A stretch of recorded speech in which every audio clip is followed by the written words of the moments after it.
Okay. And we'll call the exec session of the Finance Committee to order. And we see we have some replacements. If you would please introduce yourself, Representative Luno, Dave Luno from the Education Committee and for Judge Hewitt. for replacing Judge Hewitt. Over here, I'm Connie Lane. I'm on the Election Law Committee, and I'm replacing Tom Bucco. okay, so the clerk can find out. Joe, Representative Alexander from the Special Committee on Housing and Judiciary. So happy to be here. Thank you. replacing Keith Erf, and we've switched Representative Mooney over here so she can do the green sheet. All right. So I think we're awaiting an amendment on 318, which was the first bill on our schedule today, but we'll come back to that when the amendment is available. I'll recognize Representative Leishman. Thank you, Mr. Chairman. House Bill 1005, relative to judicial training. I'd like to recognize Representative McGuire for a motion. I'll move ITL. Motion and a second for ITL. Is there further discussion on the bill? Should I explain? Go Thank ahead. you. So this bill has been completely included in what we'll see in the House Bill 318. The sponsor of this bill is upset because it's becoming ITL, and she's worried that if 318 doesn't pass, then this policy will not happen. But in our view, the reverse is more likely, that as a separate bill, this policy is less attractive than the bail reform policy is to both us and the Senate and the governor. And so we think this is, by including this in 318, it's more likely to happen and more likely to happen quickly. So this bill is now unnecessary. Further discussion. Representative Holt. Thank you, Mr. Chair. So if we're ITLing 1005 and including the information in 318, will the blurb state that clearly? Whoever writes the blurb? He says yes. Further discussion. Seeing none. If you're ready for the motion to ITL by Representative McGuire, seconded by Representative Sweeney on House Bill 1005, the clerk will call the roll on that motion. When you're ready. Representative Mooney will be called first. Very good. All right, Representative Mooney. Yes. Representative McGuire. Yes. Representative Petrie votes yes. Representative Tracy, oh, I did it. Emmerich. Yes, anyway. Representative Griffin. Yes. Representative Edwards. Yes. Representative Bean. Yes. Representative Hole. No. Representative Sweeney. Yes. Representative Cambrose. Yes. Representative Popovici Muller. Yes. Representative Wallner. Yes. Representative Leishman. Yes. Representative Lane. Yes. Representative Luno. Yes. Just two. Okay, Representative Heath. Yes. Making me lose my place here. Representative Murray. Yes. Representative Ebel. Yes. Representative Chelerski. Yes.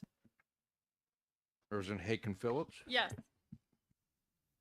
Representative Stringham. Yes. Representative Grassi. Yes. Representative Priest. Yes. Representative Alexander Yes. and Representative Weiler. Yes. Mr. Chairman, the vote is 24-1 in favor of the motion. All right, will there be a minority report? Sure. All right, Who's doing that? Representative Hall? Okay. Minority report is yes. Poll. All right, And I'm sorry, Mr. Chair, what's the motion? on the ITO. ITL, OTP for the minority. Oh, for the minority. is- OTP, very good, thank you. All right, Representative Leishman. Thank you, Mr. Chairman. Senate Bill 252, relative to the release of a defendant pending trial, directing the establishment of an electronic monitoring program for criminal defendants released on bail, and making an appropriation thereof. I'd like to recognize Representative McGuire. Thank you, Mr. Chairman. So this also is completely, the policy in it is completely into House Bill 318. And so I'm going to move ITL. We deliberately decided to make a House bill the final bill of this bail stuff because we wanted it. It's complicated and we're making a new bill that combines a bunch of other bills. So we wanted it to have its public hearing over in the Senate rather than if we could have used this bill as the vehicle, but then it would have been just committee of conference type stuff. So this way it'll be the House bill that becomes the final bill. So I'm moving ITL. Motion for Senate Bill 252 is inexpedient to legislate. Further discussion from the committee members. Seeing none. Are you ready for the question? Clerk will call the roll on the motion of inexpedient to legislate on House Bill 1005. 252, Senate Bill 250. Excuse me, we already did that. Next one on the list that we're calling the roll on is motion of ITL on Senate Bill 252. Clerk will call the roll for that motion. Thank you, Mr. Chairman. Representative Mooney, Yes. Representative McGuire, Yes. Representative Petrie votes yes. Representative Emmerich, Yes. Representative Griffin, Yes. Representative, Edwards, Yes. Representative Bean, Yes. Representative Hole. Yes. I'm sorry, I didn't hear that. Yes. Thank you. Representative Sweeney, Yes. Representative Cambrils, Yes. Representative Popovici Muller, Yes. Representative Wallner, Yes. Representative Leishman, Yes. Representative Lane, Yes. Representative Luno, Yes. Representative Heath, Yes. Representative Murray, Yes. Representative Evil, Yes. Representative Tulersky, Yes. Representative Haken Phillips, Yes. Representative Stringham, Yes. Representative Grassi, Yes. Representative Priest, Yes. Representative Alexander, Yes. Representative Weiler. Yes. Mr. Chairman, the vote is 25-0 in favor of the motion. All right, this will have to go on the regular calendar because it has had money in it, but I would hope we can do this with just PIs or maybe even no discussion. Any objection to that? All right, all right, Representative Leishman. Thank you, Mr. Chairman. House Bill 1577, relative to digital images of ballots. I'd like to recognize Representative Cambrels. Thank you, Mr. Chair. I'd like to move House Bill 1577 to be ought to pass as amended. Oh, I see what happened. All right. Further discussion? Comments, Representative McGuire? Thank you.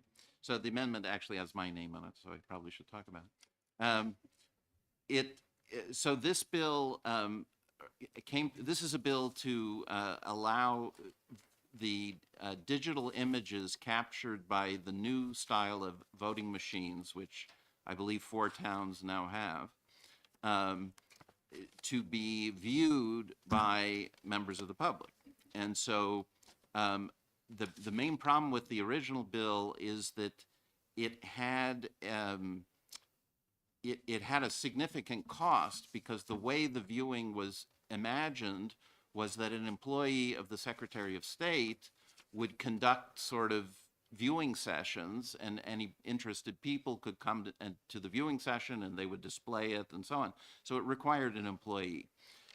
This amendment removes the cost from the bill, and it just allows towns, which is where the data is, to sell copies of those images to anyone who wants them for their costs. So there's no more, viewing sessions, no more extra employee, and therefore no more cost. Thank you. Further discussion? Representative Abel. Yes, thank you very much, Mr. Chair. I'll be supporting the amendment, but I'll be voting against the bill as amended. I did have an opportunity to speak with our Deputy Secretary of State this morning about the amendment. Their office continues to oppose HB 1577 for the reasons that we heard in the division, one of which is that they're continue to be concerned about potential vote buying schemes that could stem from the viewing of the ballots, because they're concerned that the ballots could be marked in some way to indicate to somebody whether somebody voted the way they wanted them to. And the other thing that they mentioned in the division that they continue to be concerned about is the privacy of folks using the accessibility machines. So for that reason, there were several others. I'll be supporting the amendment but opposing the bill. Thank you. Representative Hall. Thank you, Mr. Speaker. The concerns regarding buying votes are probably overstated. Today, everybody walks around with a portable cell phone with a camera and can easily take an image. They can take an image, even including their driver's license if necessary, to show evidence that they have voted a certain way. Vote buying is illegal. It's already prohibited by statute. Either we believe that statute works or we don't.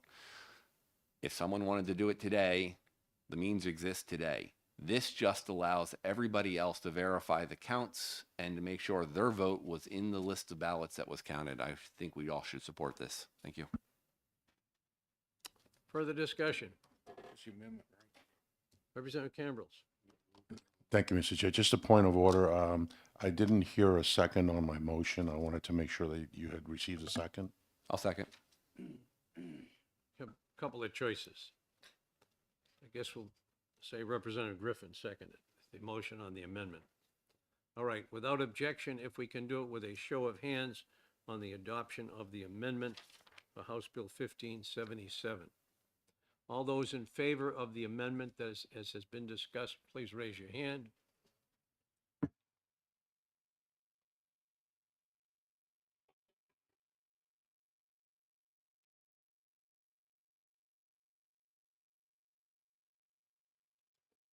Hands down. Opposition? None. All right, motion is adopted. Now, we moved on to House Bill 1577. The motion is ought to pass as amended by the amendment we have just heard discussed.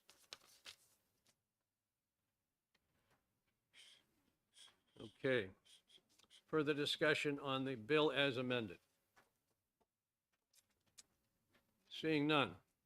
The motion is ought to pass as amended on House Bill 1577. The clerk will call the roll on that motion.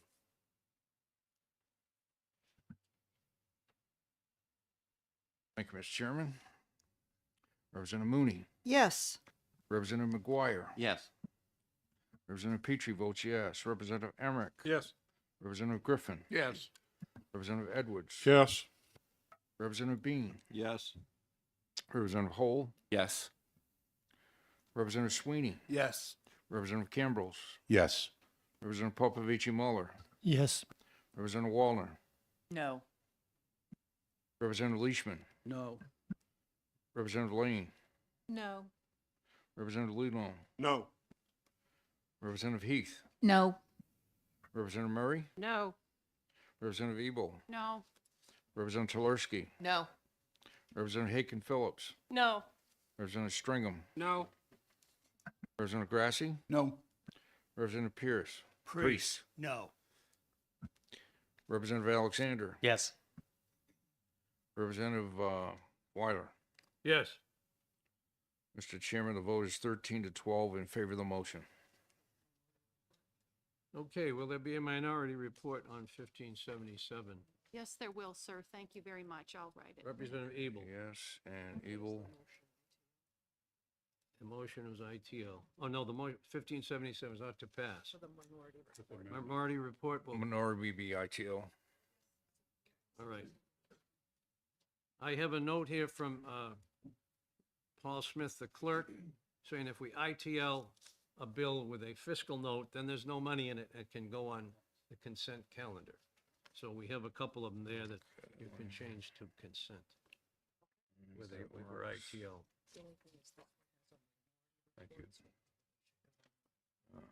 Yeah. Stick this here. Yep, but there's an ITL. Yep. All right. We're having amendment passed out for House Bill 1589, which is the next one. Once you have it in place, I'll ask Representative McGuire to introduce the amendment. Yes, thank you, Mr. Chairman. I'll move, ought to pass with Amendment 1396. So this bill creates veterans courts, which are similar to drug courts. The numbers we got from it was that the estimate was maybe 26, 27 individuals a year would end up using them. And so we used as kind of a, an upper limit, the number of 40. And the way the original bill was written was the cost was going to be a flat $2 million a year of payments from the state to counties, modified by the size of the county. So the smallest counties would get the least and the biggest counties would get the most. But it was still, $2 million a year for 40 cases max, we thought was way overkill. So what this bill does is instead substitutes a kind of carrot for the counties to implement veterans courts of $5,000 per case. And it also includes a maximum of, it would be a maximum of $200,000 a year. There is also an employee here, I believe, which is a kind of a veterans court administrator of some kind. So the total cost in this bill is $163,000, but that's because it's a half year's amount. So if it's actually only 26 cases a year, then the cost would go down correspondingly. Motion and a second on Amendment 1396. Further discussion. Representative Griffin. Did you have your hand up? And it indicating you were seconded. Okay. Further discussion? Seeing none. Without objection, if we could all show by show of hands if we want to adopt the amendment.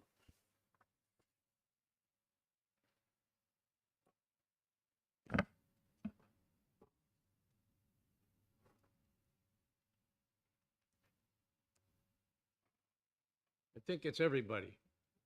Representative Stringham was a little late, but I think you're in favor. All right. Motion is adopted unanimously to adopt the amendment. The motion before us now is ought to pass as amended House Bill 1589 by Amendment 1396. Is there any further discussion? I see the motion is by Representative McGuire, second by Representative Griffin. Further discussion? I see none. The clerk will call the roll on the motion of ought to pass on House Bill 1589 as amended by Amendment 1396. Thank you, Mr. Chairman. Representative Mooney, Yes. Representative McGuire, Yes.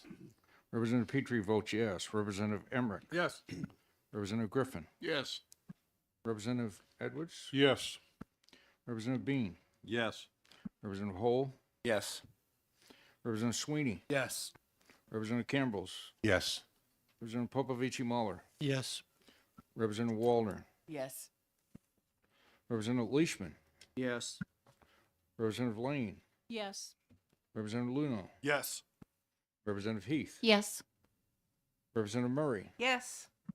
Representative Ebel, Yes. Representative Tolarski, Yes. Representative Haken Phillips, Yes. Representative Stringham, Yes. Representative Grassi, Yes. Representative Priest, Yes. Representative Alexander, Yes. Representative Weiler. Yes. Mr. Chairman, the vote is 25-0 in favor of the motion. All right, I'm hoping this can go without debate, but we'll have just a PI if that's required.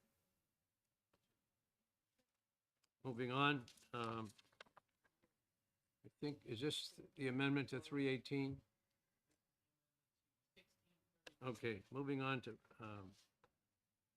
House Bill 1633. I recognize Representative Leishman. Thank you, Mr. Chairman.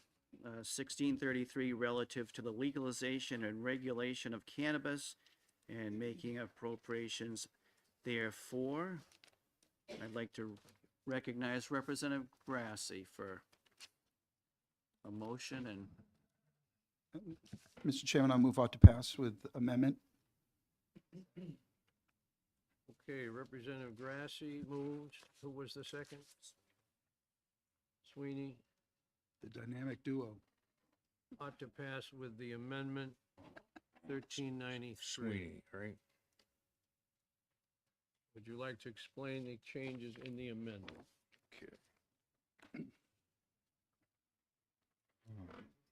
There are just a few changes in the bill, but this is pretty much the bill that came out of Commerce Committee.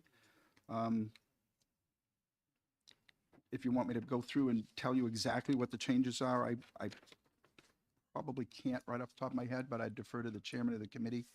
All right, Representative Leishman is recognized. thank you, Mr. Chairman.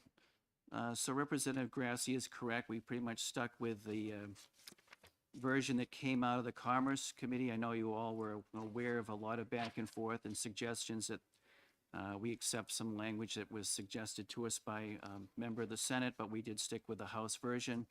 The key issues that we added, or if you will, changed, the Fiscal Committee will have general oversight of any transfers over $75,000. The Fiscal Committee will also receive quarterly updates on the progress. As this moves forward, the Commerce Committee will also receive the same reports. Liquor funds will be used to fund cannabis versus general funds. And finally, all funds received by the Cannabis Commission will go to the general funds. We don't anticipate any funds from this passage of this bill for at least 2 years. So I think that pretty much covers it, Mr. Chairman. And it was a 10% on it rather than 12.5. That's correct. Okay. Any discussion on this bill as amended?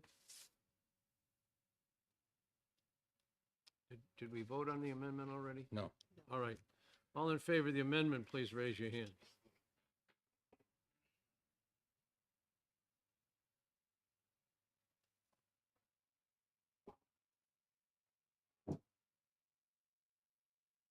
I think we see 23, 24. All right, the amendment is adopted. How many was it? Opposed? Was there All opposed? opposed? 1, 2, 3, 4, it must have been 20. 20 to 5. 20 to 5. The motion is adopted. Motion before us now is ought to pass as amended by by Amendment 1393 on House Bill 1633. Further discussion? Seeing none, the clerk will call the roll. Ought to pass as amended on House Bill 1633. Thank you, Mr. Chairman. Representative Mooney, No. Representative McGuire, Yes. Representative Petrie votes yes. Representative Emmerich, Yes. Representative Griffin, No.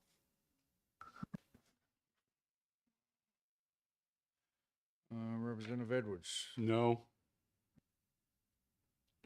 Representative Bean, Yes. Representative Hole, No. Representative Sweeney, Yes. Representative Cambrils, No. Representative Popovici Muller, Yes. Representative Wallner, Yes. Representative Leishman, Yes. Representative Lane, Yes. Representative Luno, Yes. Representative Heath, Yes. Representative Murray, Yes. Representative Evil, Yes. I'm sorry, Yes. thank you. Representative Telersky, Yes. Representative Haken Phillips, Yes. Representative Stringham, Yes. Representative Grassi, Yes. Representative Priest, Yes. Representative Alexander, Yes. Representative Weiler. No.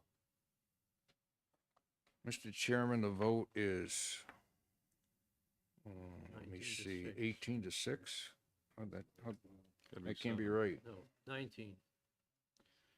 Oh, I'm sorry. All right. It is 19.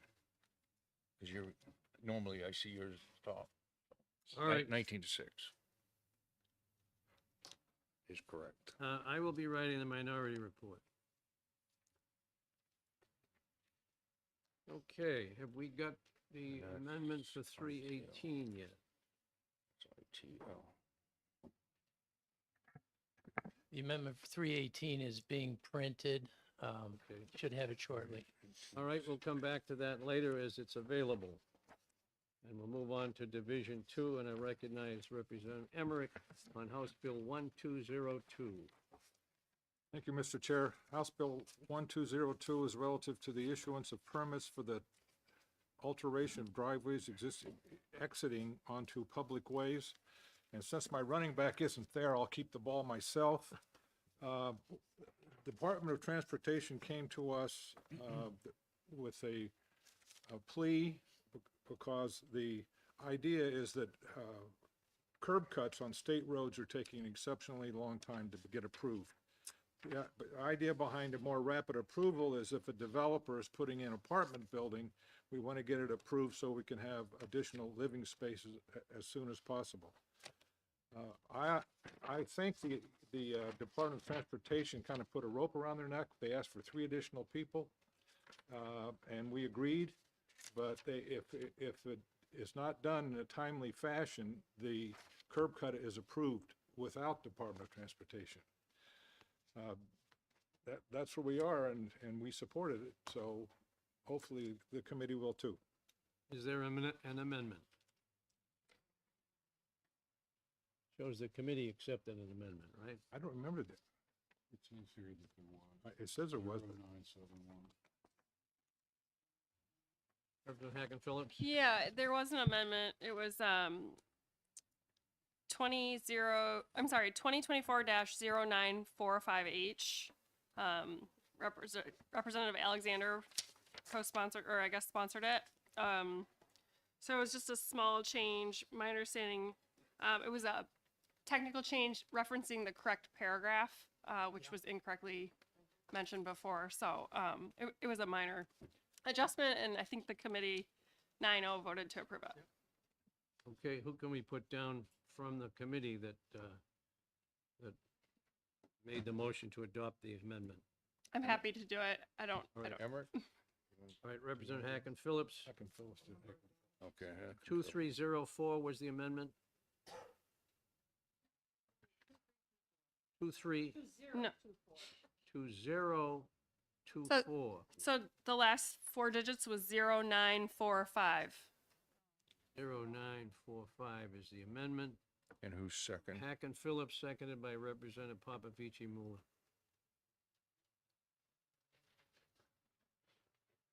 Yeah, 2024 is obviously the year. So, all right. 0945. Mr. Chair? Sorry. Representative- Sorry, if the Division 2 recalls, Representative Alexander did bring the committee amendment in, or an amendment in his name. We did redraft it in Representative Emmerich's name. So I Okay. don't know if you want to use that one to bring to the floor with a committee member's name as the sponsor, or that's up to you. Do you Well- have that number? Yeah, it was 0971H is the amendment. And I don't know if the committee doesn't have it. I can, Say the number of the amendment again. 971? yes, 971. Okay. It is All the right. same language as the Alexander Amendment, just the sponsor switched. Sponsor change. All right. Representative Emmerich, your decision on who's makes the motion and the second on the amendment, I'll make the motion on the amendment. and Representative Hacken Phillips seconds. Okay. Everyone familiar with what the amendment does? All in, question, Representative Edwards. I don't have a problem voting on 0971. I'm just looking at our notes. Oh, there it is. It now says 0971. I'm in sync now, sorry. All right. Any objection to adoption by show of hands? All right, all in favor, raise your hand.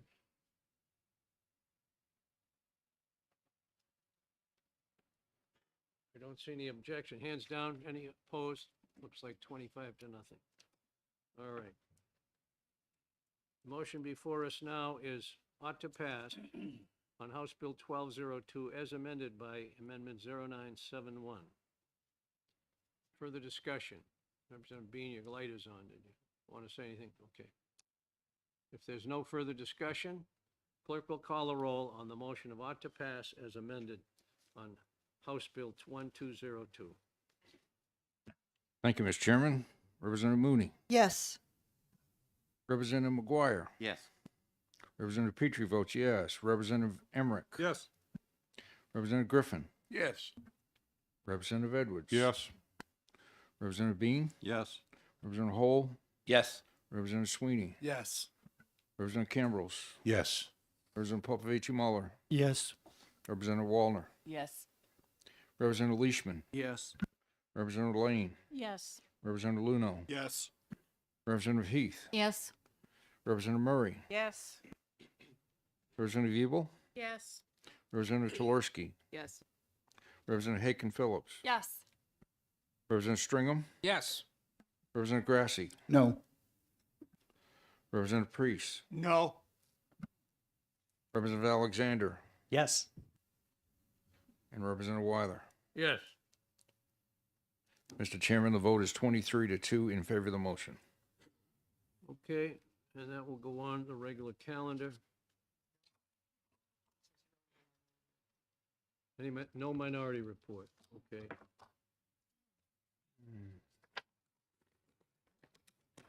All right, and that's, Representative Emmerich will write the report. Nikki, you can hold those. Is that the amendment? I'm going to withdraw it. All right, this is 1583. Next, Representative Emmerich, Yes. recognize Representative Emmerich. Thank you, Mr. Chair. Relative to the per pupil cost of an opportunity for an adequate education, there is an amendment on here. It was my amendment, and I'm withdrawing the amendment, so we don't need to worry about it. And so House Bill 1583 is submitted as passed by the House. This changed the adequacy to $4,004, plus it had some language that for fiscally challenged communities in order to have grants on a per-student basis. So the basic bill is intact. Can you recall the fiscal note, the cost of the bill?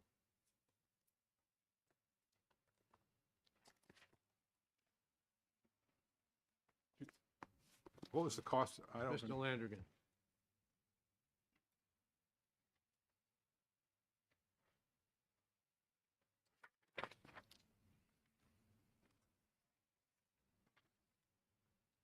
So the underlying House Bill 1583, the estimates that we have are approximately $61.5 million in fiscal year 25, $74.3 million in fiscal year 26, and $67.7 million in fiscal 27. Thank you very much. Further discussion? I'll second it if you need it. All right, so it's Emmerich, Emmerich, seconded by Edwards, on the motion of ought to pass on House Bill 1583. The amendment has been withdrawn. Further discussion? Seeing none. Oh, Representative McGuire. Thank you, Mr. Chairman. These are huge numbers on a non-budget year, and so I'm not going to be supporting it. Thank you. Representative Heath. Thank you, Mr. Chair. And I want to thank the Chair of Division 2 for withdrawing the amendment. But this 1583 is a result of the Subcommittee on Education. It was a bipartisan committee made up of Education, Finance, and Ways and Means. And this was in response to the courts. And it was basically, we all came to agreement on this particular bill, and it was to show our commitment to the state and to school funding. So I would encourage the body to vote yes on this bill. It's an excellent bill. We all agreed on it on a bipartisan basis. It's been a long fight on this bill. Thank you. And Representative Emmerich, you want to motion, describe why you're withdrawing your amendment? Yes, the amendment was added at the time we were under court recommendation to increase adequacy on Conval, and also the Rand decision, which had excess swept staying with, returned to the state instead of staying in the communities. What the amendment did was kind of do a wraparound on Conval and Rand in order to please the wishes of the court. But subsequently, there have been stays on both of those judgments, so the amendment is not necessary at this time. Thank you. Further discussion, Representative Hall and then Representative Stringer. Thank you, Mr. Chair. Given that education funding as a whole is being looked at by our Supreme Court, given that although this is a small portion and it directly impacts our local towns because they fund the difference, especially in special ed, I do think we should figure out and wait on passing any bill relative to education funding until we get to a point where we understand what the base adequacy is by the Supreme Court, because that might impact our decision. And with a $60+ million per year price tag, we should probably hold on to this bill. Representative Stringham and then Representative Edwards. Well, first of all, I appreciate with Conval and Rand hanging over us that you had the courage to put something forward. It's very hard to put forward a bill that would increase public education by $500 million a year. I do agree with you that we don't need it at this time, and support the decision to withdraw that, even though that's not what we're voting. In particular, I feel that way because this bill has been thoroughly vetted, meets a critical need, and we need to move forward on 1583. But the issues that you brought up in your bill eventually have to be addressed by the legislature. Parts of our state have been suffering from outright depression for 30 years, and the education funding formula is a big part of that. So to the extent that Conval and Rand become law, that forces us to address those issues. But it's still good economic policy as well as education policy to keep that high in our thoughts. That being said, 1583 is not the place to do it. So I will support 1583 as good law going forward. And thank you. Representative Edwards. Thank you, Mr. Chair. I'm very happy that the other amendment had been withdrawn. I don't think I could ever support the legislature giving up the power of the purse and deferring to a judicial decree on the amount of money being spent. I think that's that is the key thing we're here for, is to determine the spending of the people we represent. So I'm glad that's behind us, and I'll be voting for the underlying bill. Thank you. It's also, I think, worthy to note that in 2023, the legislature sent $100 million break back to the municipalities, 100 million reduction in SWEPT, hoping to see reductions in people's property taxes. Did anybody see a reduction? So the idea to send a lot of money back to the towns to reduce the taxes does not seem to be a successful idea. They will use it up. Representative Luno, did you have a comment?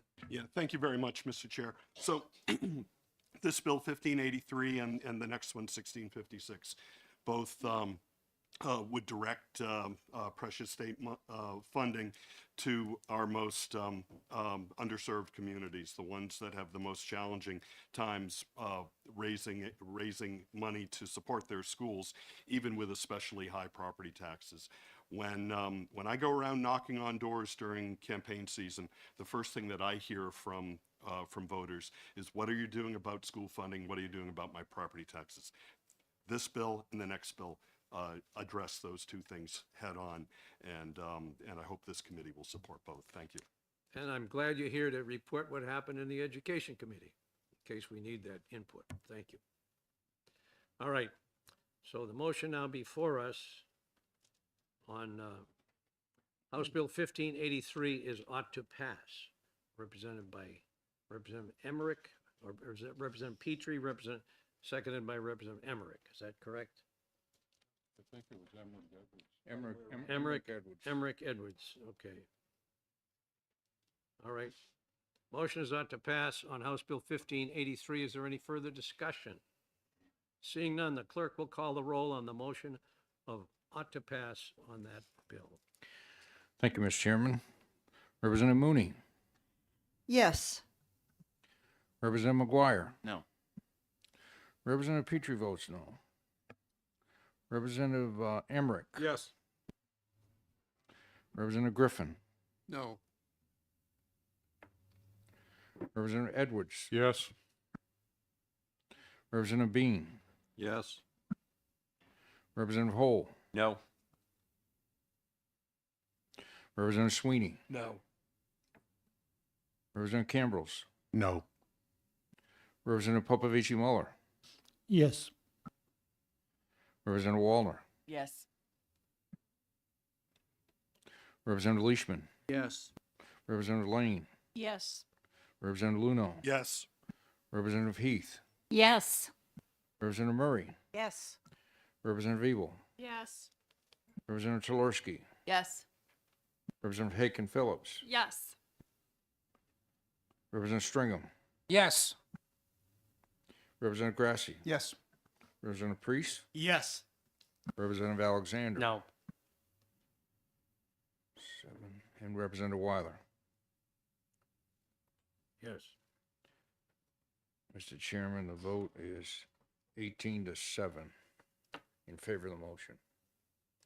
All right, the motion passes, goes on the regular calendar. Who will write the minority report? Mr. Chair, I'll write the minority part. Representative Hall for the minority. And that's a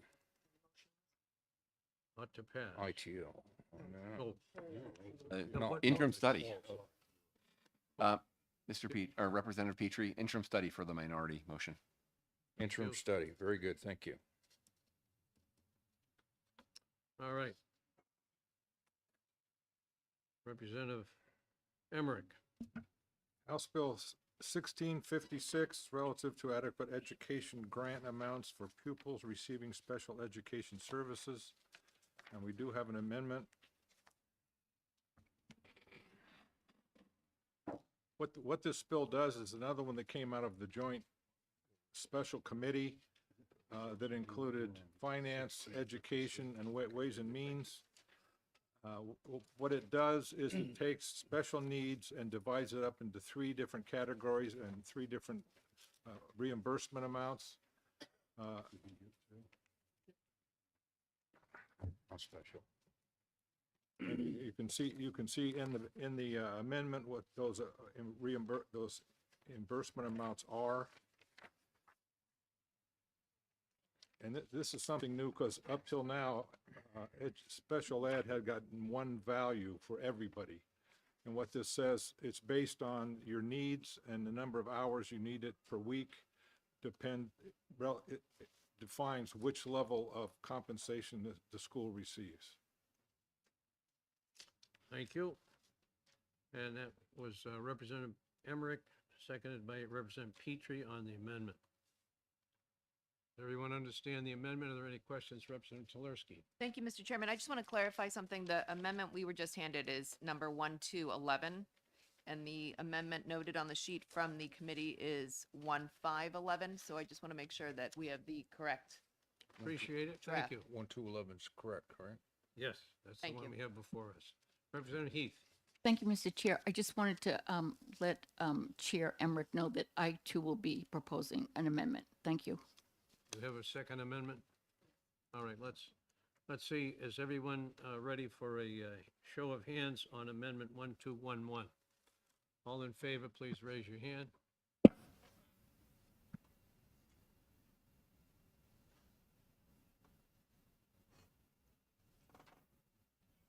All opposed, hands down, all opposed?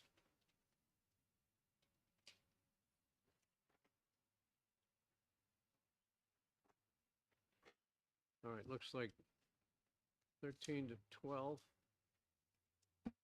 on the amendment. No, What was it? it doesn't add the 25. Yeah, it does. 13, 12, 13. I heard 15. No, I said 13 to 12. Okay. And we now have an amendment from Representative Heath, and Representative Heath is recognized to explain the amendment. Thank you, Mr. Chair. During the subcommittee, the special subcommittee on education funding, at the point in time that we discussed special education funding, we determined that we had three categories, and we determined an amount of $34,304. I'm sorry, $34,304,000 and $132. The additional amount, school districts have encountered extraordinarily high costs. The categories, I think, will help, but we need to think about the costs that are associated and the high costs. So this, what my amendment does, it increases the amount of the amendment to 35,000 and increases each of the categories. The department was not able to fund each individual category at this time, but I would like to propose the amount of $35,000 to go to districts for special education. Thank you very much. I think that's 35 million. I'm sorry, 35 million. Thank you. That makes more sense. A lot more sense. Mr. Chairman, just I can put some values on this. Yes, Uh, what the is, amen- what the- is the increase over the first The amendment? my amendment is about 17,500,000. The Heath amendment's about 35 million. Okay. Further discussion on the Heath amendment? Who seconded that? Who seconded that for the Representative Heath from committee members? Representative Murray seconds it. Representative Luno for a question. Thank you very much. No, just a comment on the Heath Amendment.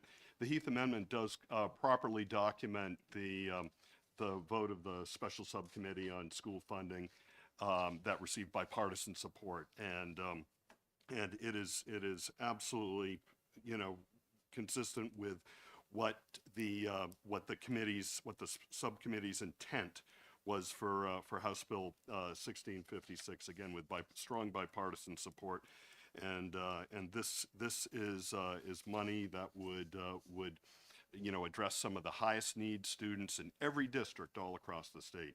So it would benefit taxpayers throughout the Granite State, and I hope the committee would support this amendment. Thank you. Representative Hacken Phillips. Thank you, Mr. Chair. I just wanted to add the technical note that this amendment does honor the same correction in the previous amendment that was offered, and that when the special education numbers are taken in October every year, there are additional students who fall into the category but are not accounted for at the time of the count that are, you know, attending school later in the year, and those costs do accumulate to the school districts. This bill also, or this amendment also accounts for those additional students, and that's where the additional need is really seen, is that, you know, there are cases when special ed students move into districts after the ADMR is taken in October. And so it's really critical to, you know, to make sure that we're actually addressing the need as it is in reality, instead of, you know, the frozen moment of time that is taken in October. So I would urge the committee to support those districts and supporting those students. Thank you. That's on my amendment as well. Representative Hall? Thank you, Mr. Chair. Question, this is 17 million versus 35 million per year, correct? Correct. And I think my next question is for the LBA, if I can. I think we increased total spending from the state significantly in HB1 and HB2 last year. Can one of you give an estimate to the nearest, I don't know, $20 million, how much we increased spending last year for education? Ballpark? I'd have to look back. I can remember budget estimates, but those aren't what the actuals ended up being for 24 and the new 25 estimates. So I can get those to you. I just don't have those offhand here. Okay.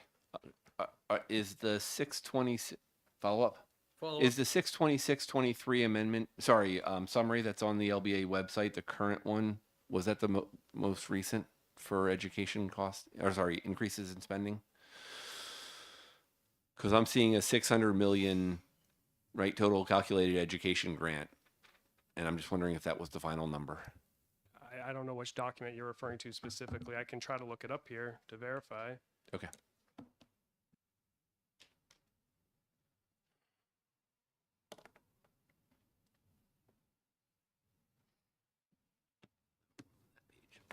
So you, if to get to what you're going to. All right, we'll give you a moment to try to find that.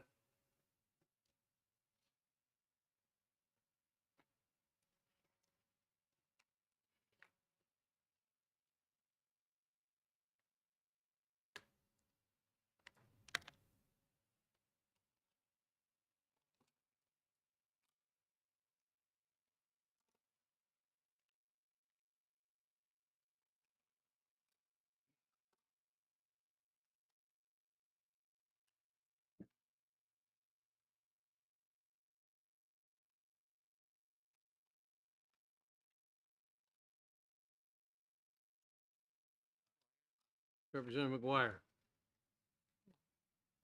Yes, thank you, Mr. Chairman. The numbers we've just been quoted can't possibly be correct. So we've heard that the Heath Amendment costs $35 million a year and the Emmerich Amendment costs $17.5 million a year. 17.5 is half of 35. But none of the numbers, the dollar amounts in these bills is half in the Emmerich Amendment of the numbers in the Heath Amendment. So if the Heath Amendment is actually 35 million, the Emmerich Amendment must be closer to 25 or some number like that. Or if the Emmerich Amendment is actually 17.5, then the Heath Amendment might be 25 million or something like that. But these just don't add up. Yeah, good catch. The numbers in one amendment are not half those in the other. So the grand total can't possibly be half, right? So. Correct. Mr. Chair, if I could just clarify, this is one component of an education funding formula with many components. I will say there's some netting going on here in both examples with the hold harmless that's in current law. So with the Heath Amendment, that would take a bigger bite out of the hold harmless. So it's not going to be a dollar for dollar exercise as Representative McGuire suggested. Thank you. All right. Did you ever find the totals? Yes. We added. Representative Hall. Thank you. So it looks like we went from 962 million to 1,040 million and in 2024 and 1,053 million. So roughly 80 million in one year and 90 million in another for a total of 170. We just added in the prior bill we've talked about 60 million above and beyond what we did in the budget cycle. And we're now talking about potentially another 35. I'm having trouble adding another 100 million after we just did that for almost each year in the last budget cycle. This is a budget item. This is not necessarily something that should be done off budget. Okay. Representative Heath. Thank you, Mr. Chair. I just would like to add that in the numbers for children with disabilities, the count includes the children that we have in charter schools as well. So the costs, while seemingly high, cover great expenses. And we've seen the levels of disabilities for children across the state increase, and the costs are high. And I think for our school districts, this is one of the benefits that we can provide for them. But again, the charter schools who have children with disabilities, that cost is covered by the local school district. So that's why I think it's important that we look at the costs associated with it for our children with disabilities. Thank you much. Thank you very much. Well, we still have the law that the school district has to pay 3.5 times the average cost. And then above that, it goes to 80% state, and above 10 times the average cost, the state pays it all. So it isn't as if there isn't already some help in the formulas we have on education assistance. So even though we've gone up in these amounts, there still is a great deal of money paid by the state on all special ed costs, and I think that should be pointed out. Thank you. Further discussion on this amendment? All right, the Heath amendment is 1327. Without objection, we'll adopt it by a show of hands. All in favor, raise your hands.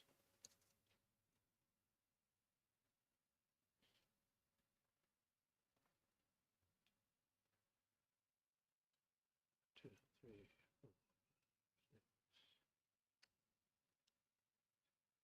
four, 11.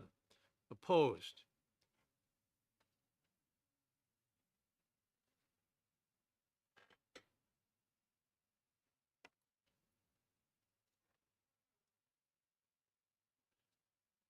$13. Somebody missing? 12 is 12. 12 was it first one 12 and then 13? 12, right, correct. That's what I thought. All right, the motion is defeated. All right, so now the amendment is defeated.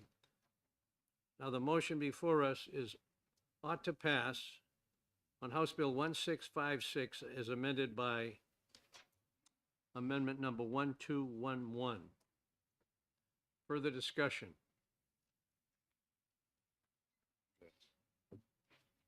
Still here. All right, Is that Emmerich Petrie again? and that was Emmerich Petrie on that amendment. Clerk will call a roll on the motion of ought to pass as amended House Bill 1656 by amendment 1211.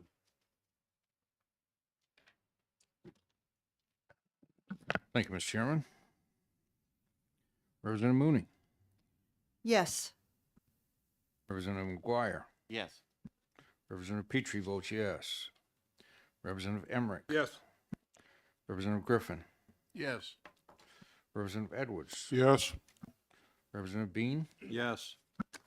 Representative Hole. Is this on adoption of the amendment? Oh, this on the is bill? Ought to pass as amended. Okay. OPTA. No. Representative Sweeney. Yes. Representative Cambrose. Yes. Representative Popovici Muller. Yes. Representative Wallner. No. Representative Leishman. Yes. Representative Lane. No. Representative Luno. No. Representative Heath. Yes. Representative Murray. Yes. Representative Evil. Yes. Representative Terlurski. Yes. Representative Haken Phillips. Yes. Representative Stringham. Yes. Representative Grassi. Yes. Representative Priest. Yes. Representative Alexander. Yes. Representative Weiler. Yes. Mr. Chairman, the vote is 21-4. That adds That's up. doesn't it? correct. Son of a gun. And Tracy, you'll be writing the report? Yes.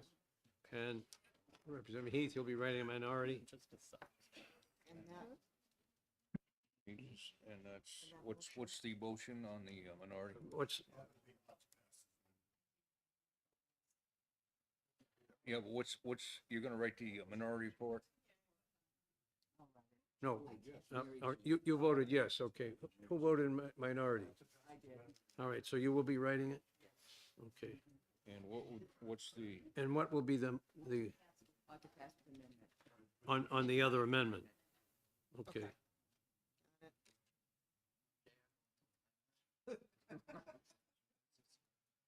Okay.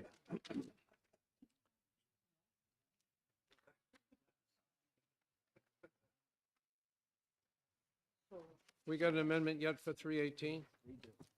Okay, we'll return back to House Bill 318, and we'll be getting a new amendment.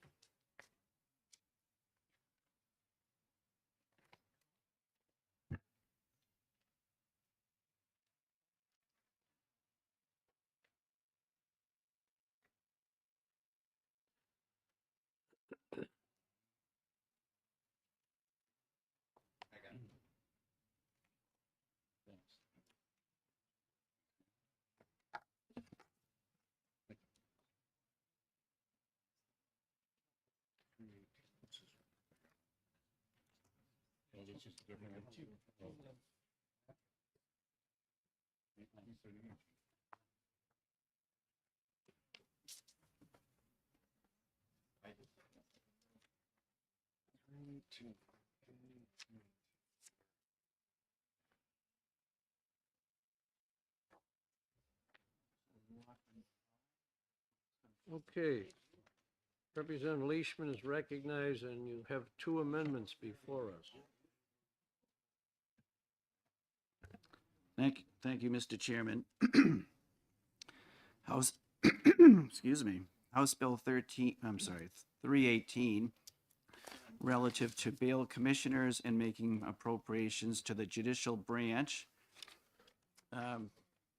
I was going to recognize Representative McGuire. The initial amendment we were going to consider was drafted under Representative McGuire's name earlier, but there is an amendment drafted under my name, which is amendment number 1404. And if someone would like to second my Representative Sweeney.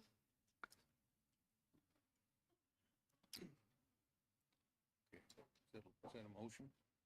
So which one are you moving? I'm gonna move 1404. That's the only change between the two. The one we had earlier was the magistrate number. Originally, recall, Mr. Chairman, we had 5 magistrates coming out of the division. This amendment brings that number up to 10 magistrates. Okay, and that's motion by Representative Leishman, second by Representative Sweeney. Sweeney.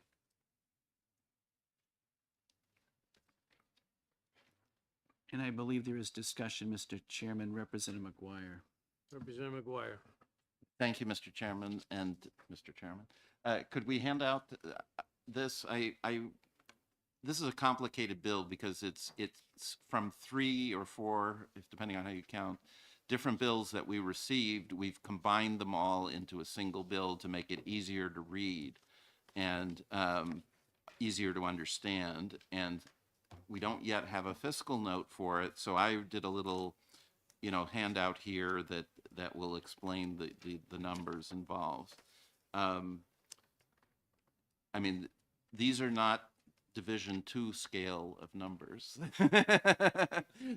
These are our little tiny Division 1 size numbers, but anyway. All right, so I'll wait till everybody has one.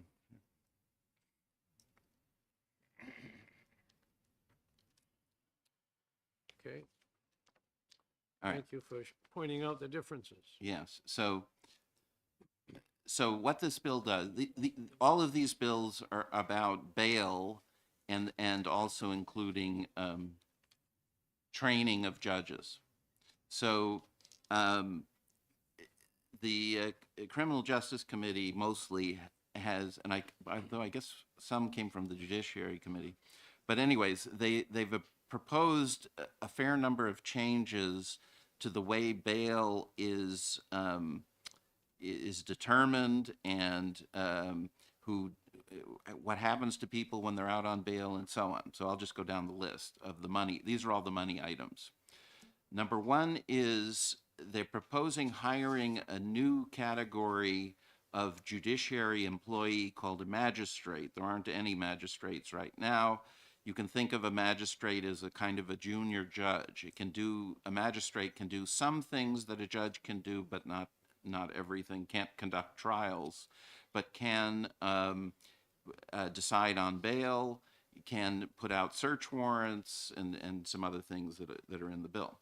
The cost of the magistrate is assumed to be $156,000 annually each.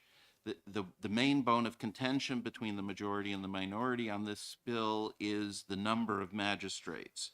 The original bills called for 15 magistrates, which would have been an annual cost of $2.3 million. The amendment in front of us, the amendment in front of us right now is the $1.6 million annual cost, and what I would prefer is the $800,000 annual cost. All right, I'll get back to that in a moment. So then we have the bail information system. Currently, there's no way when a police officer arrests someone for them to know whether or not this person is already out on bail on some other charge. And so this is a one-time $1.7 million to upgrade the computer systems of both the judiciary and the Department of Safety, and there will be some annual maintenance fees, probably in the $100,000, $200,000 sort of range. We don't know what that is, but it's mostly this one-time fee. Then there's bail commissioners. So currently, bail is determined primarily by bail commissioners who are semi-volunteers. There's 95 of them around the state. They receive for their work, they go out when someone is arrested and they want to talk to a bail commissioner.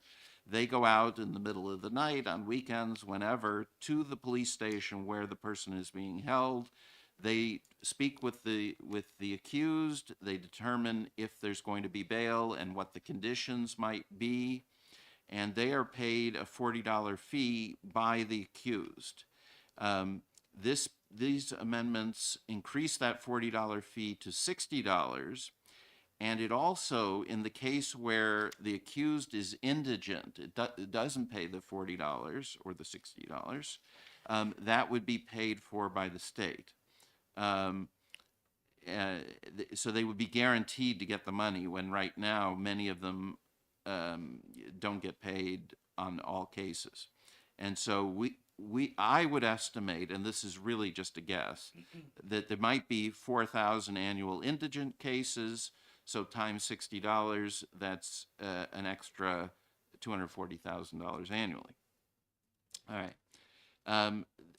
We had a bill, House Bill 1005, which had the judiciary hire a training coordinator, and it required judges to take certain amounts of annual training and other judiciary employees.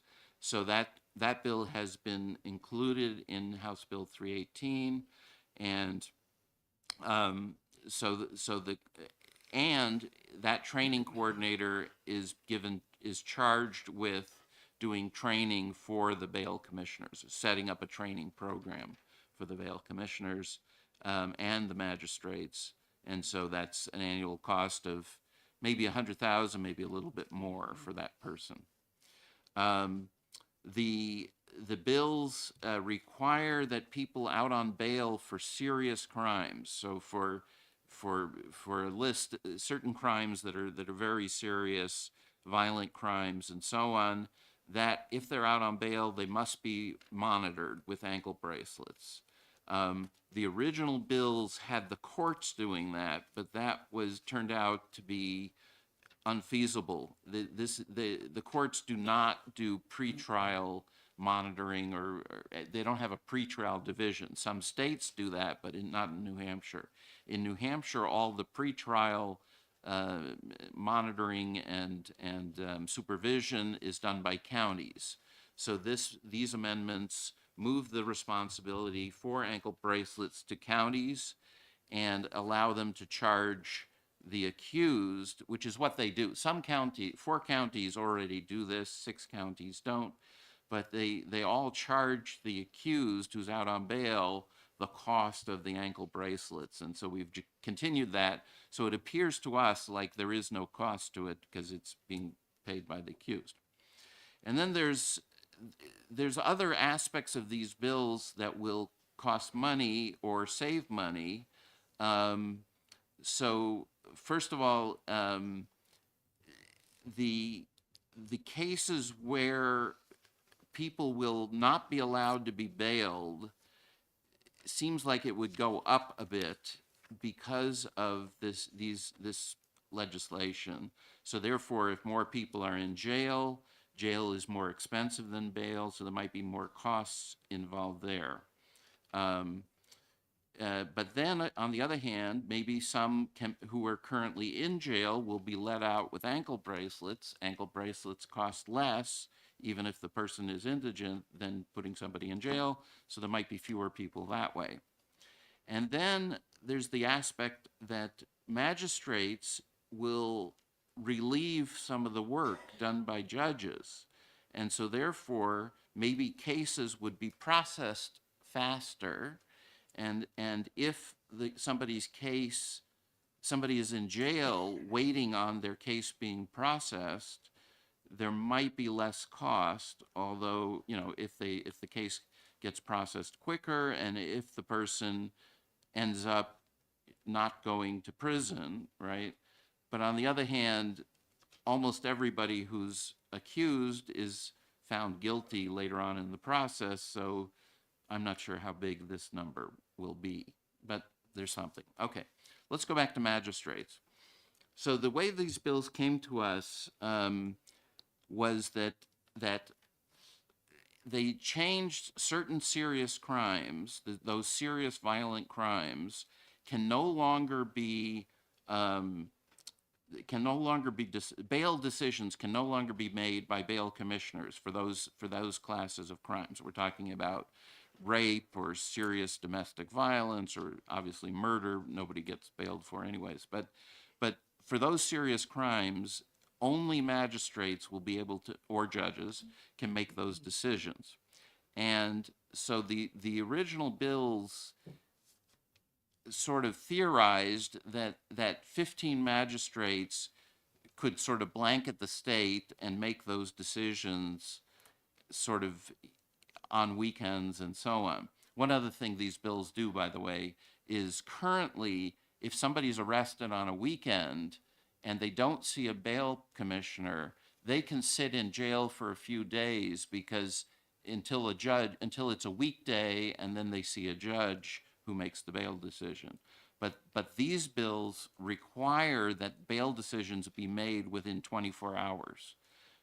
So therefore, that's why they want to hire magistrates to make those decisions on weekends. Bail commissioners work all the time, 24 hours. So anyways, but the numbers, in my mind, don't justify the higher numbers of magistrates.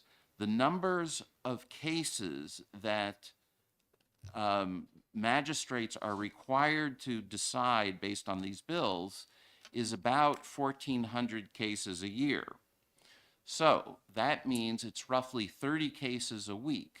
So if you have 5 magistrates, they're only doing roughly 6 cases a week, all right? And each, so that's like 1 day's worth of work, right? And the other 4 days worth of work can still be used to improve the situation with judges and so on. So in my mind, only 5 are justified. Some of us think maybe we should simply make bail commissioners better and not have any magistrates. Others want higher numbers. So the other compromise is 10. So that's where we stand, and I'm happy to answer questions. Thank you. Questions for Representative McGuire? Seeing none. So I have that Amendment 1404 is moved by Representative Leishman, seconded by Representative Sweeney. Is there any further discussion on that amendment? Can we do this by a show of hands? All in favor, raise your hand on Amendment 1404.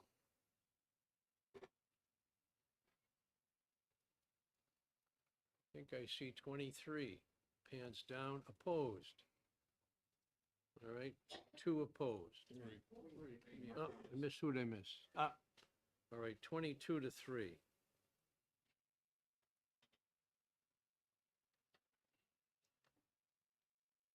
Okay, so now the motion before us is ought to pass as amended for House Bill 318, as amended by amendment number 1404.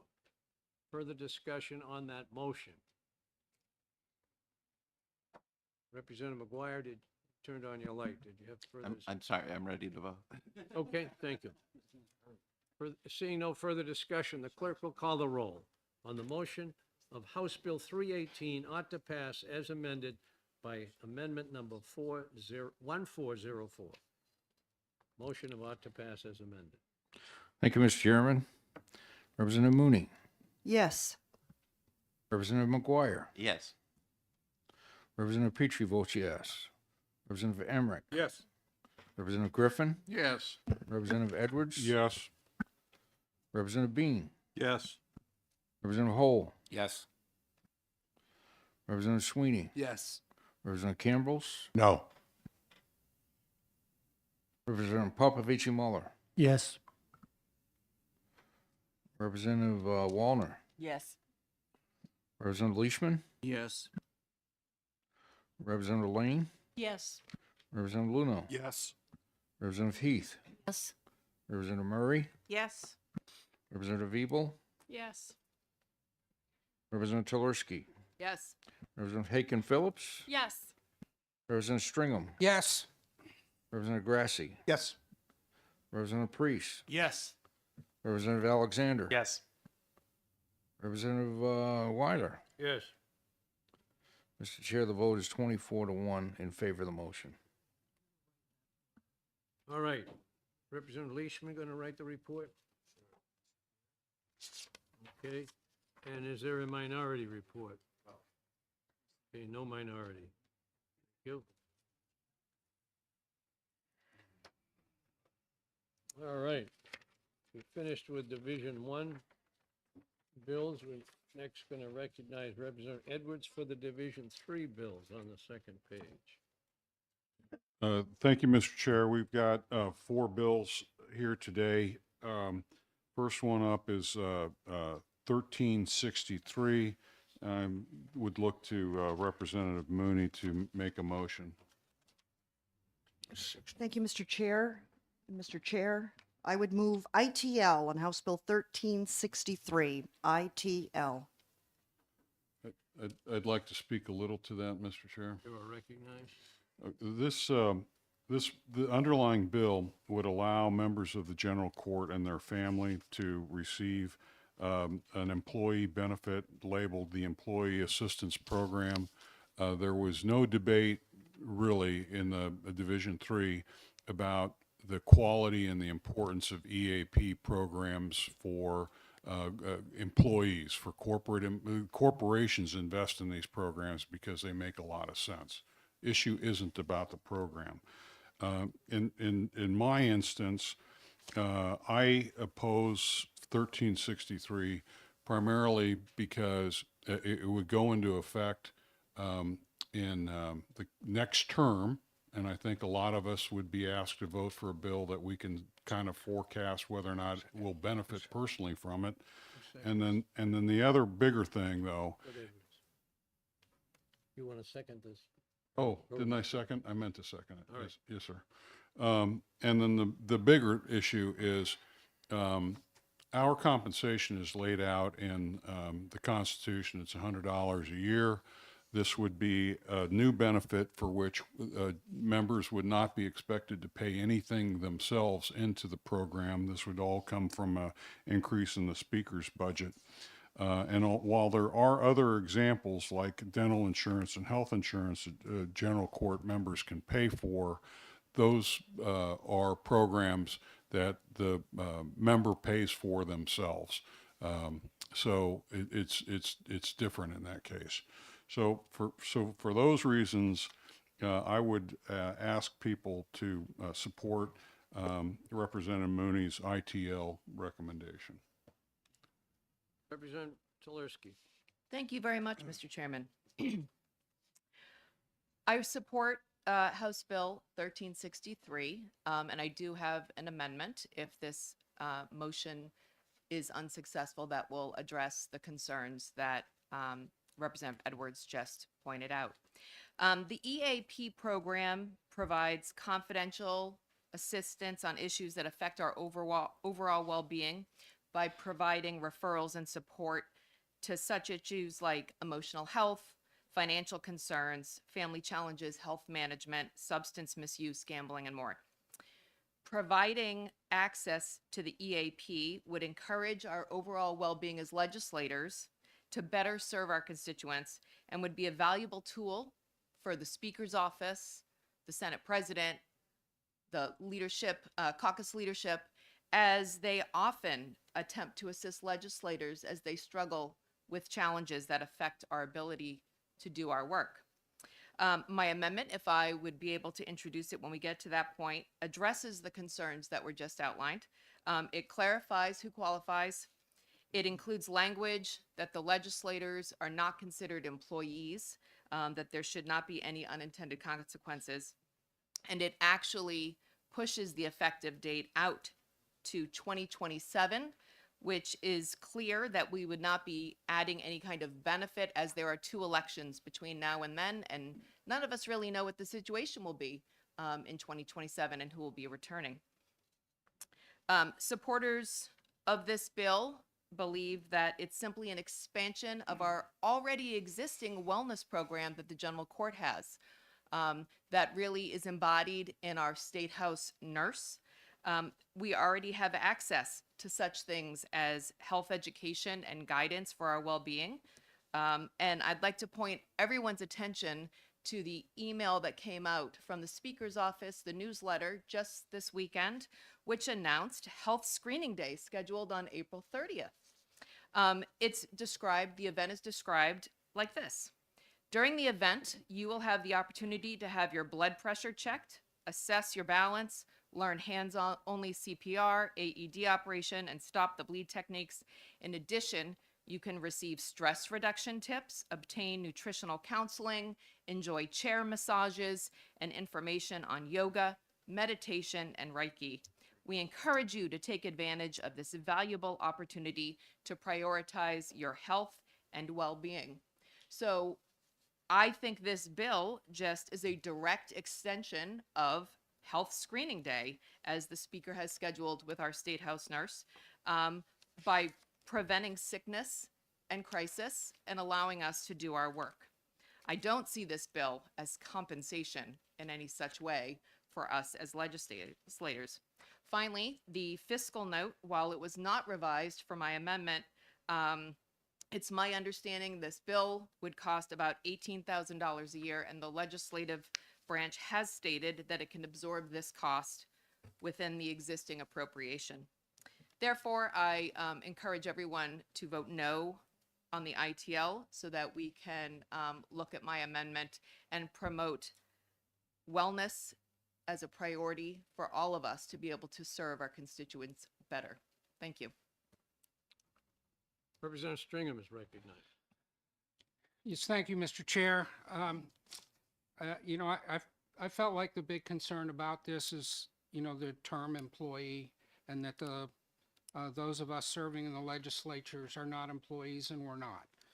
But the legislature is a workforce, and the kind of programs that the Speaker has put forward for Wellness Day and a program like this would all serve the state of New Hampshire well at virtually no money. I urge my colleagues to turn down the ITL motion and listen to Representative Tulerski's amendment and move forward from there. Thank you.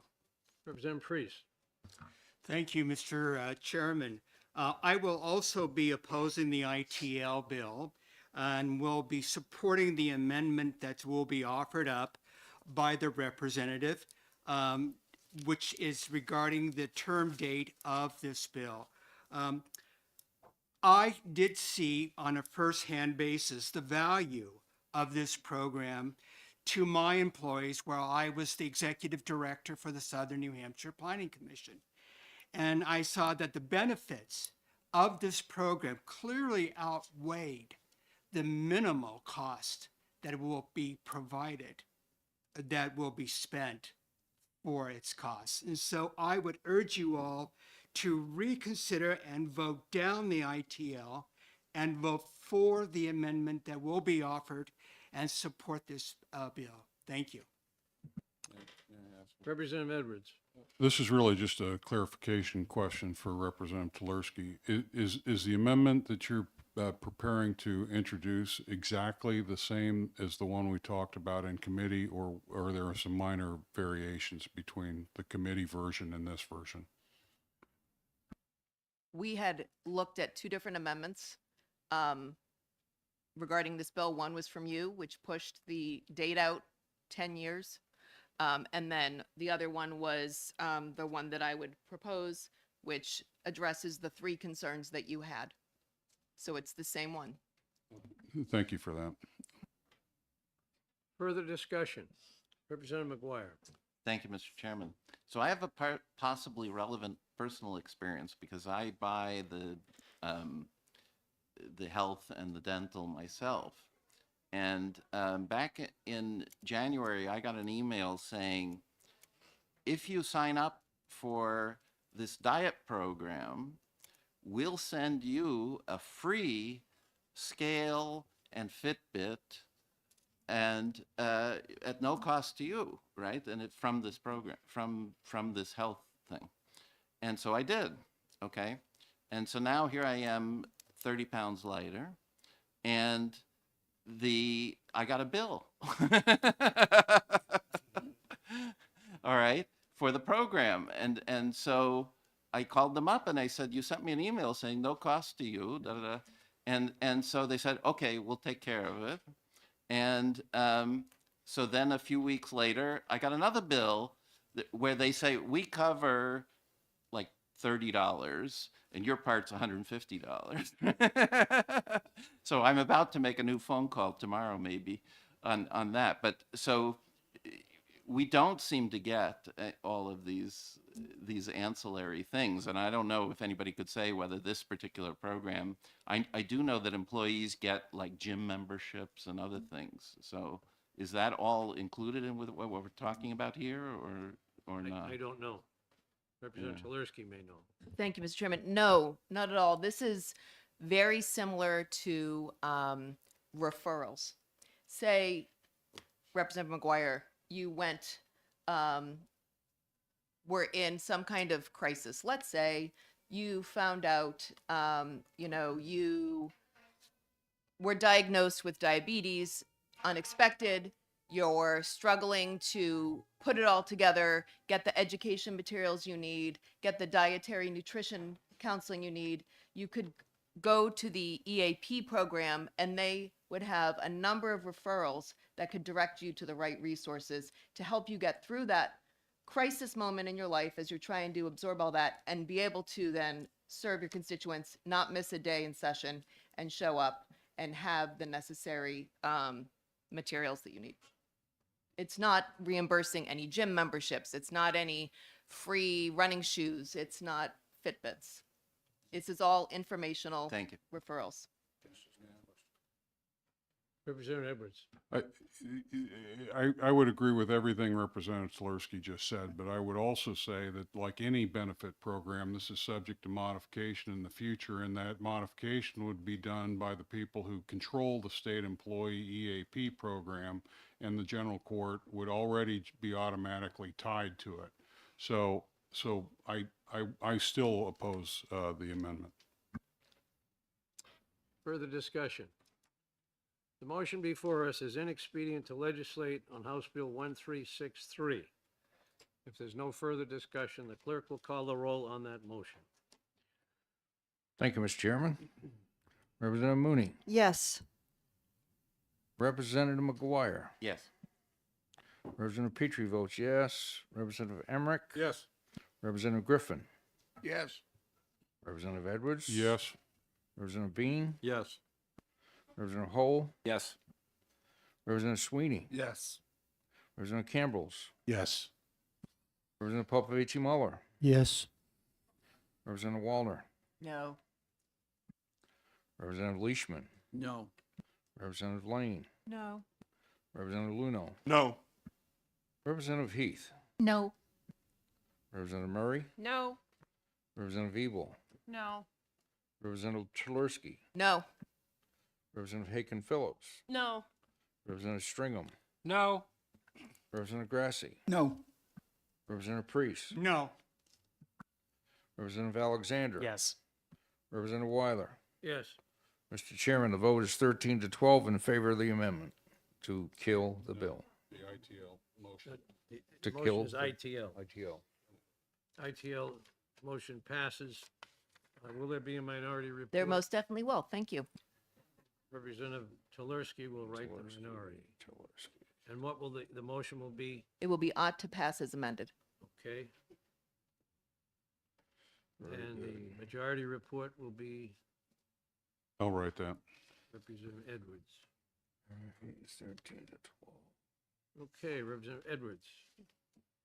1588, relative to court jurisdiction over persons receiving special education. There on the sheet here, there are 4 X's for the amendment, so I think we're getting a fresh amendment. I think what we ended up doing was we discussed a written document that was an amendment during Division 3. We debated it a little bit, and we agreed to allow the LBA to work with OLS to fine-tune this. And as I understand it, this has come back identical to what the division agreed to. It spends a sum of $3 million. It is appropriate for us to accept because, well, I guess I should have a motion at this point, or we should have a motion before we continue to debate it. Representative Edwards moves amendment 1391. And the second is Representative Popovich Muller. Further discussion, Representative Edwards. So just to complete that thought, Representative Mooney did some additional homework into this on behalf of the committee. And I think the summary of what she came up with is that the law around the age of eligibility has been set in other laws that are already on the books, and that when we considered postponing the start of this bill, the effective date of the bill, till later, what we were told in testimony was it really didn't matter because with the laws already in place, we were going to still be spending the same amount of money.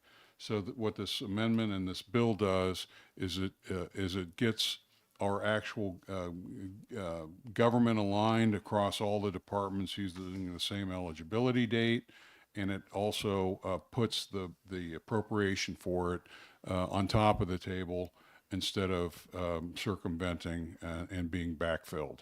So I would hope that the committee would support the amendment 1391. The bill is 1588. A new one just got handed out. It's to House Bill 1588, and the amendment number is 2024-1391 hotel. Okay, further discussion on the amendment?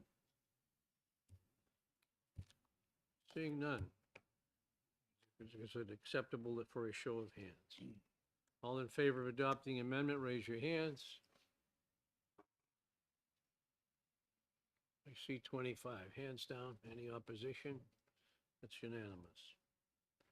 Okay, we have down here that the motion was Tulersky, seconded by Priest. Is that still hold? That's correct.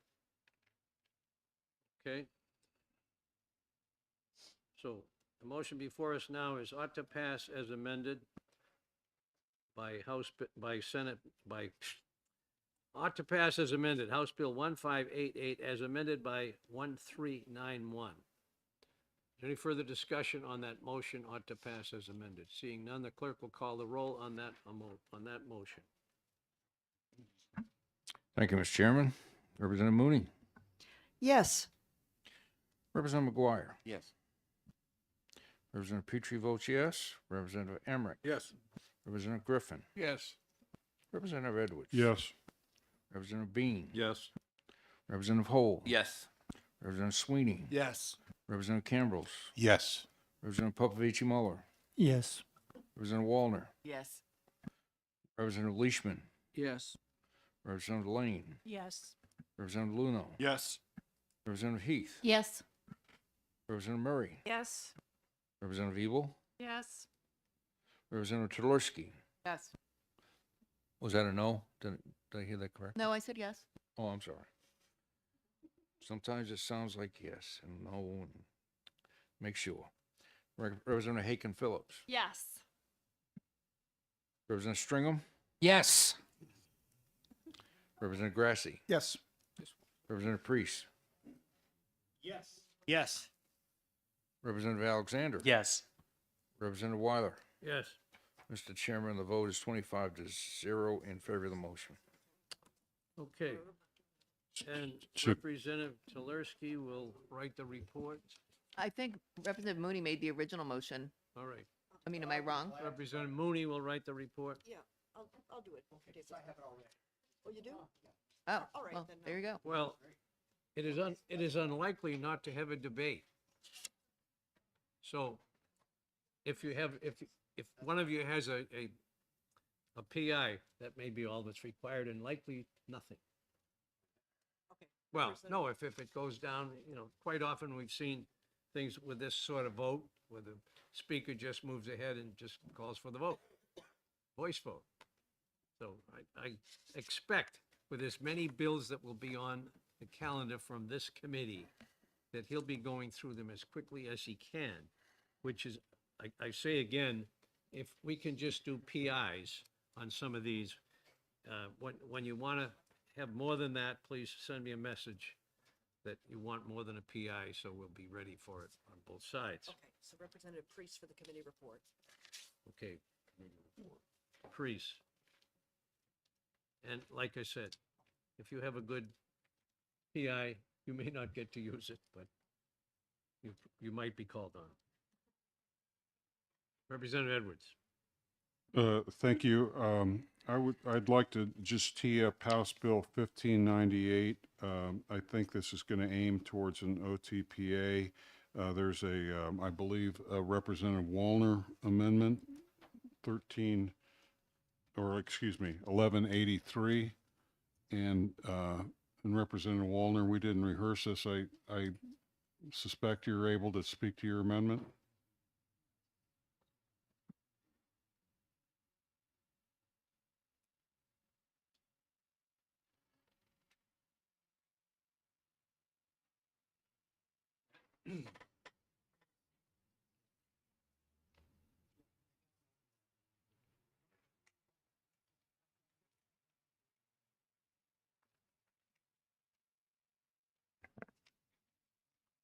I'll wait till everybody has it.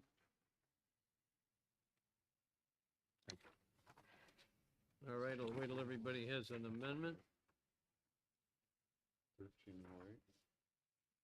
What's revised? Okay.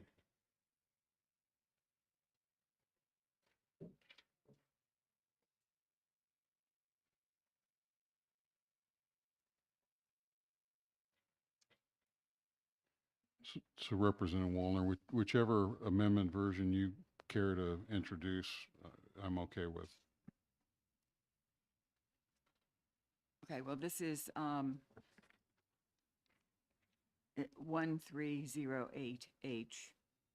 And what this bill deals with is that when children go into custody with the Department of Health and Human Services, if the child has Social Security disability or they have a Social Security payment because a parent has died, while they are in custody of the state takes that payment and uses it, basically puts it into the general fund and uses it in child welfare issues. What this does, the department it got complicated with the department around some of the Social Security laws and the state laws. And so this is happening in many, many states across the country that they are not taking the payments from the children. Instead, they're putting them aside for the children's use after they get out of foster care or residential care. What we decided to do was end up with a consultant that the department was be able to hire. It would cost $150,000 to have the consultant on board. The consultant would be responsible for looking at what kind of ramifications this would have on the state budget. The report would recommend budget proposals for the biennium of 2027, and we would be looking for a consultant who has knowledge in this area, especially in the area of Social Security and Social Security disability benefits.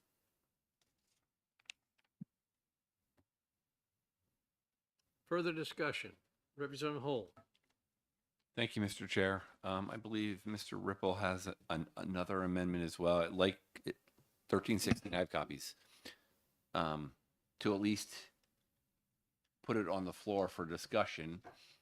Everything the representative from Concord said is true. It does the same thing. It just manages the accounting slightly different. And my biggest concern, and we've talked about this extensively during the committee, was depending on how we fund this position, I don't want it to become the basis for the future budget in future terms, that extra $150,000. The workload would continue through the end of the year for the report, would continue during the discussions and dialogues of implementing this during the budget season, but I don't want to just arbitrarily grow the budget by $150,000. So this other amendment funds the position through an alternate means by reducing the general fund lapse so that it doesn't actually increase the spending. And the difference between the two is this one would actually allow for up to $200,000 instead of the $150,000, but it doesn't mandate it be spent on this, allowing the department to optimize what the contract says. Further discussion. Quick question. Mr. Did you Ripple. want me to hand that amendment out now? No, I think we have another amendment before us, so Okay. we'll vote on that before we move on to a second amendment. Who seconded that? Who seconded Representative Walner? Second. Representative Mooney.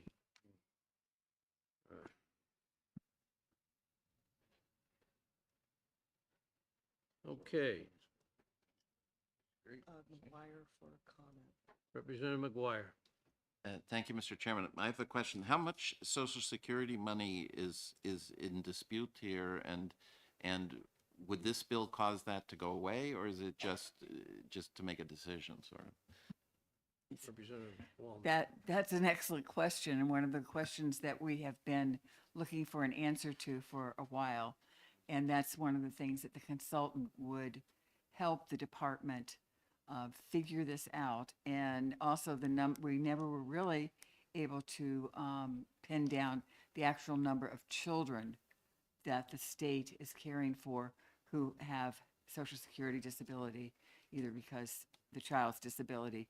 These are children who are very seriously disabled. It's not easy to get Social Security disability. So these are children who are going to have a lifetime of very heavy expenses. So helping keep this money for their use and to take care of their special needs rather than go into the general fund is really the intent of the bill and what other states are doing and looking at. Anybody else? Representative Edwards.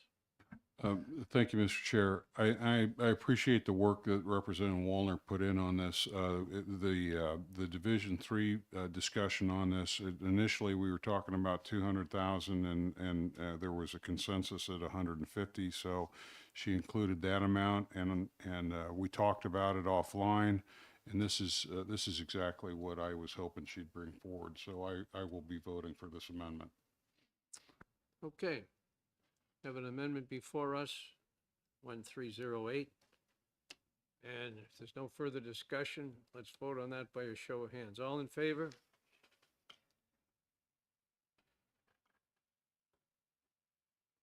C 25. All right, the motion is adopted.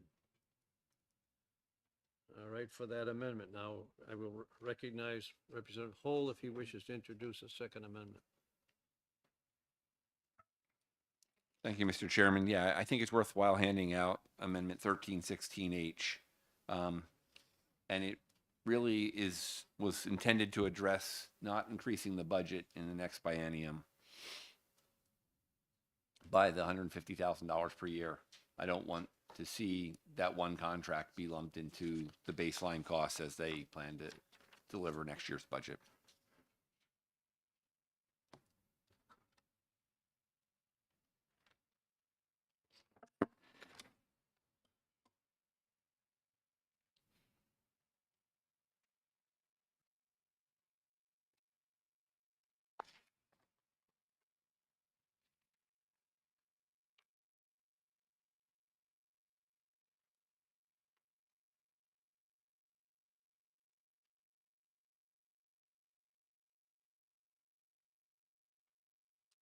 Representative Hall is recognized to explain his amendment.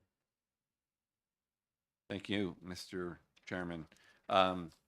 All this amendment does is fund the same position via a different mechanism and at a slightly different amount. It allows for up to $200,000 in line 17 and 18 to be used for funding this contractual position. And then for where the money comes, it reduces the required lapse from the department from 23.4 million down to 23.2 million in line 26. It doesn't require that they spend the full $200,000, but because it is funded the way it's funded, they could find a position for $140,000 and use the excess money for other things within the department.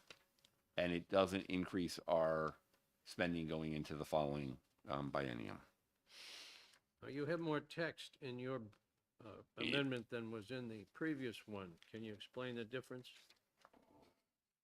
So this was the original request that we had, inclusive of all the language.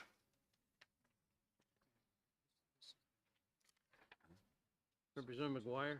I think I could probably explain. I think House Bill 1 probably has a back of the budget kind of reduction lapse requirement for HHS. So this is editing that part. So it's copied that paragraph out of House Bill 1. Right. If I can, Section 2 has to deal with how to appropriate the funding, okay, as opposed to line 17 through 20. This identifies that 17 through 20 are that we're going to allow them to have $200,000, and then lines 24 through the end have to do with how this is dealt with in terms of where, right, the budget, the chapter law. Further discussion? Representative Emery. Thank you, Mr. Chairman. I appreciate the creativity of this amendment because it's kind of like, it's very innovative. But that's my concern, that this is very innovative, and I don't know if accounting is going to be all thrilled about it, quite honestly. Because what we're doing is we're paying for this out of a negative reduction of a lapse. It's like my head spinning. So I'm not going to support this just because I think accounting hair will go on fire. Further discussion? Seeing none. Are you ready to adopt this amendment by a show of hands? All in favor, raise your hand.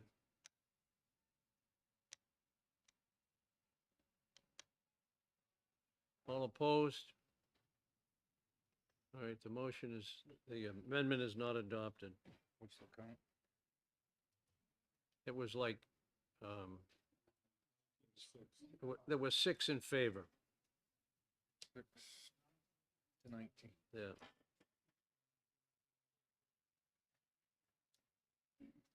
All right, the motion now before us is ought to pass as amended, House Bill 1598, as amended by Amendment 1308. Further discussion? Seeing none, the clerk will call the roll on that motion. We need a second on the whole amendment. No, all right. Papavici Muller. And it's, the motion is by Wallner, seconded by Mooney. Yeah.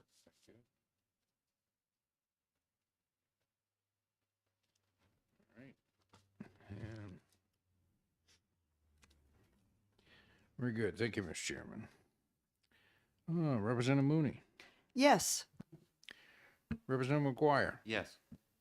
Representative Petrie votes yes. Representative Emmerich. Yes. Representative Griffin. Yes. Representative Edwards. Yes. Representative Bean. Yes. Representative Hole. Yes. Representative Sweeney. Yes. Representative Cambrels. Yes. Representative Popovici Muller. Yes. Representative Wallner. Yes. Representative Leishman. Yes. Representative Lane. Yes. Representative Luno. Yes. Representative Heath. Yes. Representative Murray. Yes. Representative Evil. Yes. Representative Tolarski. Yes. Representative Haken Phillips. Yes. Representative Stringham. Yes. Representative Grassi. Yes. Representative Priest. Yes. Representative Alexander. Yes. Representative Weiler. Yes. Mr. Chairman, the vote is 25-0 in favor of the motion. Okay, again, likely to only need a PI if anything. So, since it spends money, it can't go on consent. In the committee report, The committee report will be by you're gonna write it? Representative Wallner. Yep. Representative Edwards. Thank you. Last but not least, this ought to be an easy one. HB 1669, relative to restricting data sharing through the state immunization registry. There was an amendment on this. The amendment was, so I'll wait for a motion. Okay. Okay, Mr. Chairman, I would move ought to pass with amendment. Right, Representative Mooney moves on OTPA. And I'll second. Mooney, Edwards. Okay, very good.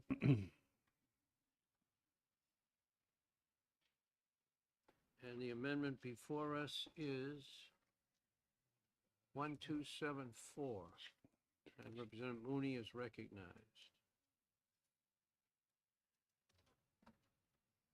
Thank you, Mr. Chairman. Looks like an amendment has just been distributed on House Bill 1669. Representative Hole, I see your name at the top. Would you care to go through that? Sure. This bill came to us with a higher expense, and this amendment reduces it to the necessary cost to implement this the one time, and then a non-lapsing sum, lines 23 and following, to manage requests of the department. effectively, this funds the necessary changes to our database system to allow us to be compliant with Part First, Article 2B of our Constitution. Further discussion, Representative Edwards. Thank you, Mr. Chair. I just want to thank Representative Leon since she's here. She worked on the policy committee on this bill, and then she came to us for a bunch of substitutions and helped us understand this amendment better. And I support Representative Hull's motion, and I just wanted to thank Representative Leon for her work. Okay. Further discussion on amendment number 1274. Seeing none, we'll adopt it by a show of hands. All in favor of adopting amendment 1274, raise your hand.